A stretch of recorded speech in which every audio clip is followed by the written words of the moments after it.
তোমাদের একটা কথা বলি। আমি কিন্তু কথাগুলো কাউকে ছোট করার জন্য বা বড় করার জন্য বলছি না।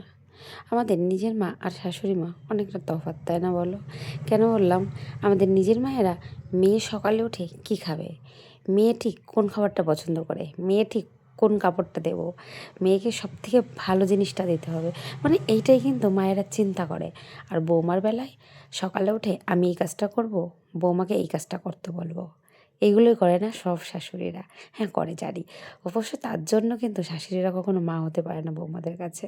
আর বৌমারা কখনো মেয়ের জায়গা নিতে পারে না। কারণ নিজের মেয়ে যেমন, মাকে এটা দেবো, মাকে ওইটা দেবো, মাকে সেইটা দেবো। হ্যাঁ, মানছি মা সারা জীবন কাজ বাজ করে দেয়, মা তার চিন্তা করে, যত্ন করে। কিন্তু দেখো, যে যেরকম কর্ম করবে সে সেরকম ফল পাবে। যেমন শাশুড়িরা কখনো বৌমাকে ভালোবাসতে পারে না, তেমনি বৌমারও শাশুড়িদেরকে ভালোবাসতে পারে না। কিন্তু দেখো, সব ঘরে না, কিন্তু কিছু কিছু জায়গায় আছে, যে কিছু কিছু আছে শাশুড়িরা যে বৌমাকে নিজের মেয়ের থেকেও অনেক বেশি ভালোবাসে। আর কিছু কিছু শাশুড়িরা কোনো দিনও পারে না।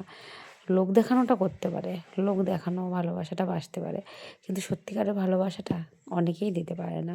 তাই হয়তো আজকে আমাদের মানে চারিপাশে অনেকের সংসার ভেঙে যাচ্ছে, অনেকের বাচ্চার জীবন নষ্ট হয়ে যাচ্ছে। যেমন আমার কথাই, আমার দিকে ভাবতে হলে আমার যে বড় ছেলেটা আজকে এরকমভাবে আমাকে ছেড়ে চলে গেল, পৃথিবী ছেড়ে চলে গেল, একমাত্র হয়তো আমার বুদ্ধির ভুল আর আমার সংসারের কিছু মানুষের জন্য। তাদের জন্য আমার সংসারটা ভেঙে গেছিলো একদিন।